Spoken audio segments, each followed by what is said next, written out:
Et hello tout le monde, c'est Baymon, j'espère que vous allez bien. Aujourd'hui on se retrouve pour une nouvelle vidéo sur Dragon Ball. On va comparer deux personnages puissants, Vegeta Super Saiyan Blue Evolution face à Kefla Super Saiyan 2. Un duel magnifique qui aurait pu marquer l'histoire du tournoi du pouvoir. Mais avant de commencer les amis, je vous invite à vous abonner à la chaîne et à activer la cloche des notifications pour ne rien rater des prochaines vidéos. Je serai accompagné de Shin pour cette vidéo. Oh c'est Ningen, j'espère que vous allez bien. Merci à Baymon pour l'invitation. On y va.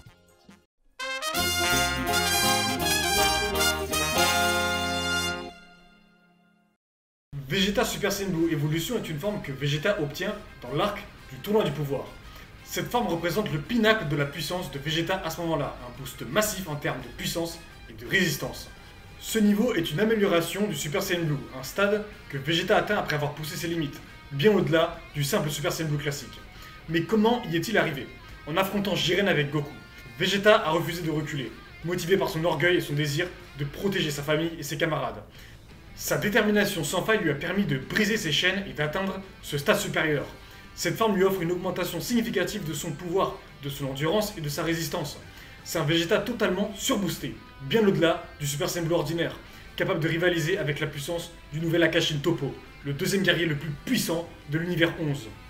Lorsque Goku affronta Kale et Caulifla lors du tournoi du pouvoir, il fut contraint de se transformer en Super Saiyan God, ce qui le mit à un tout autre niveau. Pour avoir une chance de le vaincre, Kale et Caulifla n'avaient qu'une seule solution, fusionner en utilisant les illustres Potala, le trésor sacré des Kaioshin. Elles devinrent alors l'incroyable Kefla. Étant l'union de Kale, le Super Saiyan Berserker de l'univers 6, et Caulifla, la Saiyan la plus talentueuse de l'univers 6, Kefla est dotée d'un pouvoir extraordinaire. Étant des dizaines de fois plus forte que Kale et Caulifla, selon Vados, Goku dira lui-même qu'il n'arrive pas à percevoir de limite à la puissance de Kefla. En sentant son ki, Vegeta sera sous le choc et paralysé. Doté de l'énergie sans limite de Kale et du talent de Caulifla, en forme de base, Kefla mettra une raclée à Goku en Super Saiyan God sans verser une seule goutte de sueur. Pour s'en sortir, Goku passera en Super Saiyan Blue et en Super Saiyan Kaioken Blue, ce qui poussera Kefla à passer en Super Saiyan, puis en Super Saiyan 2. Une fois transformée, elle devint si forte que pour la battre, Goku n'eut d'autre choix que d'avoir recours à l'Ultra Instinct Omen.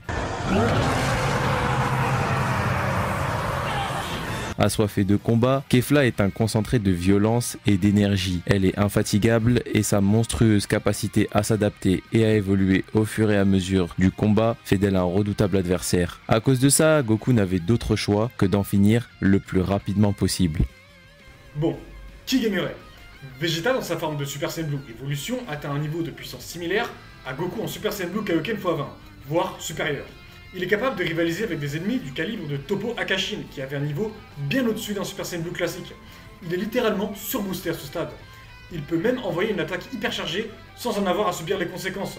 C'est cette quantité massive d'énergie qui a eu raison de Toppo, mais après cela, Vegeta n'avait vraiment plus aucune énergie pour se battre, et a été disqualifié par Jiren.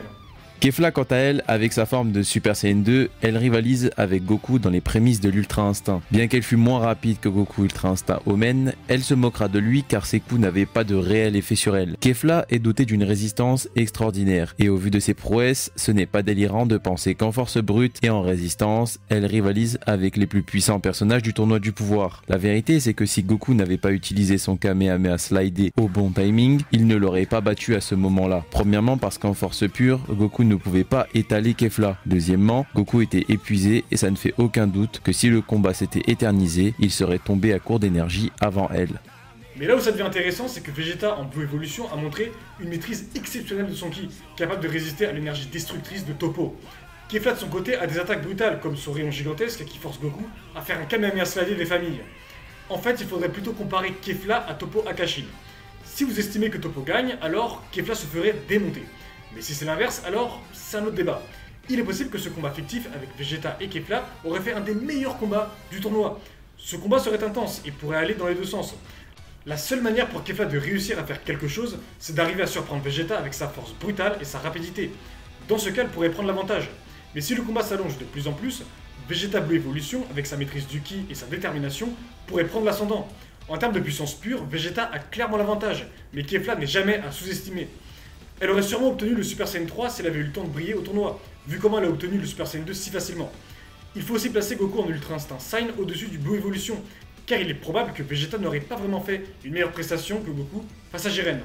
Très bien résumé Baimon. Même si sur le papier, la performance de Kefla paraît exceptionnelle, la vérité c'est qu'elle a affronté un Goku diminué à la suite de ses précédents combats. Plus tard, Goku retrouvera ses forces, mais au moment où il affrontait Kefla, il était diminué. Kefla et Vegeta ont tous les deux eu un adversaire différent. En fait, c'était deux salles, deux ambiances. Tandis que Kefla faisait la maline contre un Goku fatigué, Vegeta luttait pour sa survie contre un candidat au rang de dieu de la destruction, utilisant en prime des techniques à base de Hakai. Concrètement, Kefla n'a rien pour se défendre contre les Hakai de Toppo, et en force brute, s'il y a un personnage qui représente un problème pour Kefla, c'est bien Toppo. Ces difficultés-là, Vegeta les a relevées avec brio. Non seulement il a contré l'énergie de la destruction de Toppo, mais il a littéralement tabassé Toppo. Si Vegeta a réussi à mélanger Toppo comme ça, pour moi ça ne fait aucun doute que Kefla aurait subi le même sort, même s'il ne faut pas sous-estimer Kefla. Et pour finir Toppo, il a utilisé une attaque qui va mettre tout le monde d'accord. C'est son autodestruction simulée. Une attaque qu'il a utilisée à l'époque contre Boo. Cette technique consiste à concentrer tout le ki à l'intérieur de lui, puis de le relâcher sous la forme d'une gigantesque explosion. C'est une technique dévastatrice de base, alors imaginez quand elle est appliquée avec du ki divin, comme contre Toppo dans DBS. Si Toppo n'a pas résisté, alors Kefla non plus selon moi.